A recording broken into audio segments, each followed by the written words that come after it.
ऐसी हथकड़ी बेड़ियां जकड़े हुए हैं माया कि आपको पता ही नहीं लग रहा। बाहर से हथकड़ी बेड़ी जब जकड़ी जाती है तो पता होता है, लेकिन ये माया है भगवान की, बांधे हुए है। आप एक कदम भी उसकी रेखा के बाहर नहीं चरण रख सकते बिना भगवान की शरणागति के, और हृदय से असलियत में शरणागति हो। कल एक उपासक प्रश्न कर रहा था कि आप कहते हैं शरणागत निश्चिंत होता है, पर हम तो बहुत चिंता में जलते रहते हैं, तो बहुत समय से हम शरणागत हैं। आपने वाणी से केवल भले उच्चारण कर लिया सुनकर, यदि आप जल रहे हैं भविष्य की चिंता के लिए, वर्तमान की चिंता के लिए, तो क्या जलन आपका हो सकता है? क्या स्वरूप? ये देह, ये प्राण, ये परिवार, उसके पोषण की चिंता, हानि की चिंता, लाभ का हर्ष, यही तो चल रहा है। हाँ जी, यही चल रहा है। तो समर्पण किसका किया है? शरणागत किसको किया है? वाणी को भी तो नहीं कर पाए हो शरणागत। वाणी की शरणागति का रसना कटो जो अन रटो, निरखियन फुटो नयन, श्रवण फुटो जो अन सुनो, श्री राधा जस बैन। अब वाणी समर्पित हो रही, अब नेत्रेंद्रिय इंद्रियां समर्पित हो रही, अब अंतःकरण समर्पित हो रहा है, मन केवल प्रियालाल के चरणों में। शरणागत को चिंता नहीं, अभी समझ नहीं पाए शरणागति। जब आप सत्संग सुनोगे और खूब नाम जप करोगे, तब आपके हृदय में जो वचन से बोला कि हे नाथ मैं आपकी शरण में हूं, वो धीरे धीरे गले से, हृदय से रोम रोम में फैल जाएगा। हे नाथ मैं आपकी शरण में हूं। इतनी हथकड़ी बेड़ियां जकड़ी हुई हैं कि आपके अंदर चाह ही नहीं पैदा होने देगी भजन की और भगवत प्राप्ति की। भोगेश्वर्य प्रशक्ता नाम तया परत चेतसाम, जिसका चित्त अपरित हो चुका है भोगों में सुख बुद्धि से, वो ये निश्चय ही नहीं कर सकता कि मुझे भगवत प्राप्ति करनी है, मेरे जीवन का उद्देश्य भजन है। स्वयं श्री भगवान कह रहे हैं, यदि आपका हृदय परिवार बंधन में, भोग बंधन में दृढ़ है, अर्थात इसी को सत्य मानते हो, तो तुम बंधे हुए हो हथकड़ी बेड़ियों से, तुम्हें दिखाई नहीं दे रहा। हमारे पास समय नहीं भजन करने का। ये कौन बोल रहा है? बंधा हुआ व्यक्ति। इतनी अज्ञान की दृढ़ता हो गई है कि भगवान को समझ ही नहीं पा रहा हो। अरे तुम्हारे में जो करने की शक्ति है वो भगवान के द्वारा ही दी गई है, तुम्हारे में जो बुद्धि है वो भगवान के द्वारा, तुम कुछ हो ही नहीं। बस यही समझना, यही समझ गए ना कि यंत्रवत ये सब हो रहा है, तो कर्म बंधनों से मुक्त हो जाओगे। ये अहंकार विमूढ़ात्मा करता हम इति मन्नते, ये देहाभिमानी बार बार भगवान की अवहेलना करके बोलता है मैंने किया, मैं ये करूंगा, मैं ये कर सकता हूं। अहंकार विमूढ़ात्मा, ये अज्ञानी अहंकारी अपने आप को और बंधाता रहता है। बहुत महिमा की बात है। भगवान है श्री सुखदेव जी, भगवान है श्री व्यासदेव जी। ये व्यासदेव जी के द्वारा रचा परमहंस सुखदेव जी के द्वारा गाया गया श्लोक है।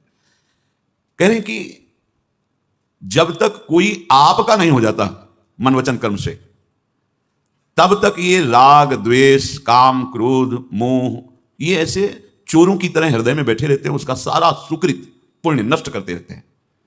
एक ही चोर ले लो, मद, उसको चैन नहीं पड़ती जब तक पुण्य नष्ट नहीं कर देगा।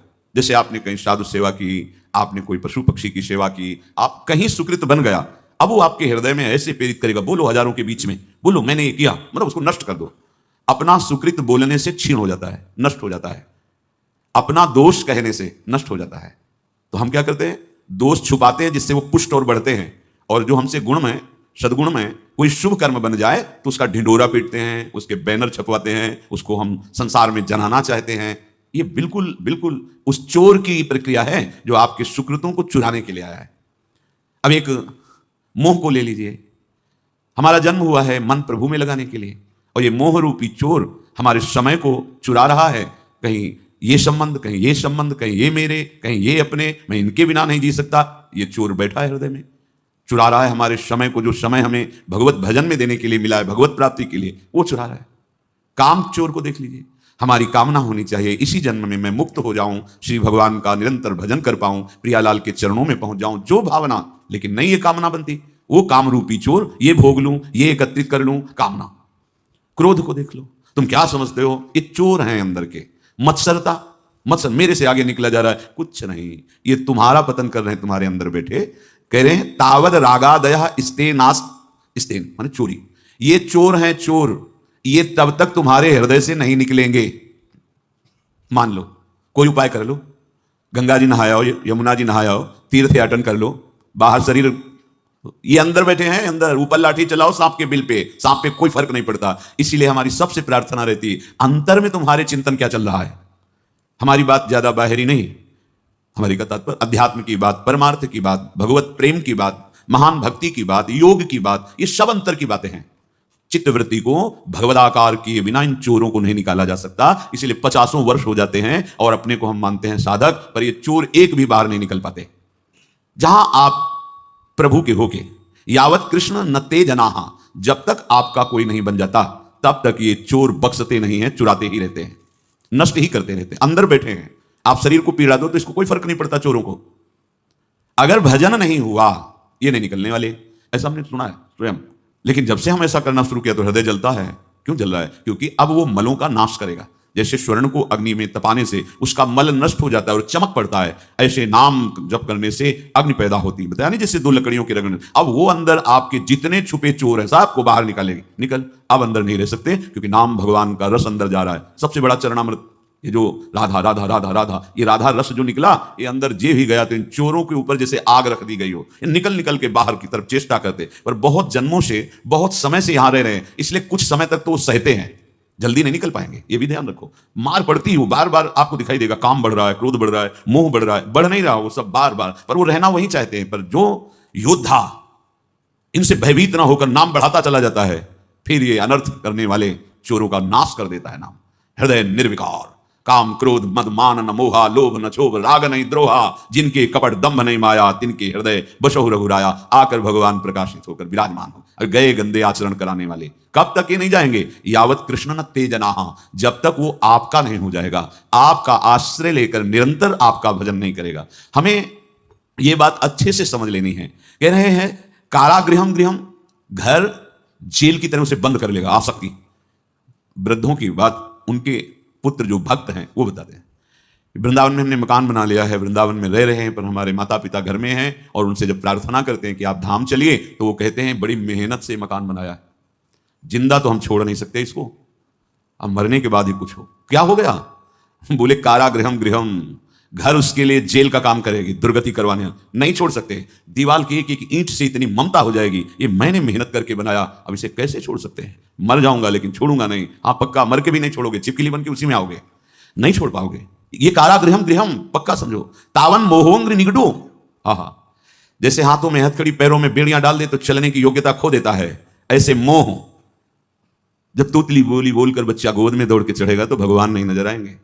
ऐसी आसक्ति हो जाएगी कि नहीं नहीं, अब हम कभी नहीं जा सकते। अगर मन में थोड़ा कहीं सत्संग से भजन आदि की बात हुई, नहीं, जहां अर्धांगिनी प्रिय वचन बोलते हुए हम जी पाएंगे आपके बिना? हम तो प्राण त्याग देंगे, प्रभु नहीं याद आएंगे।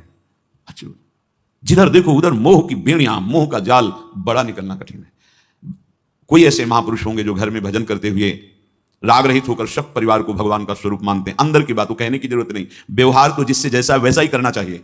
पत्नी से पत्नी जैसा प्यार, पुत्र से पुत्र जैसा प्यार, सब वैसे ही होता है, पर वो अंदर से भगवान को देखता है। अगर नहीं देखा तो चौथी अवस्था में वो विरक्त का वेश रखने पर भी जीवन में भजन नहीं किया ना, हम सच्ची कहते हैं बात करके, ना कोई रामकृष्ण हरि की चर्चा ना भगवान की बातें, बस वही पुत्र वही बहू वही संसार, तब लगता है नहीं जो शास्त्र कहता है वो सत्य है। यदि जीवन में चित्तवृत्ति प्रभु में नहीं लगाई तो बुढ़ापे में तुम चित्तवृत्ति प्रभु में लगा ही नहीं सकते। लगा इसलिए नहीं सकते कि इतना जकड़ गए हो हथकड़ी बेड़ियों से, पूछो मत। बार बार भाग करके वहीं घर में जाना अच्छा लगेगा, बार बार गुरु आश्रम में या विरक्त होकर जीवन व्यतीत करने की क्षमता नहीं रह जाती, क्योंकि गरम गरम रोटी पूरी जीवन पाई है, बैरागी जीवन ऐसा। अब वहां कोई तो उसको घर याद आता है, वहीं घर में, घर जेल और घर वालों से मोह, हथकड़ी और बेड़ियां।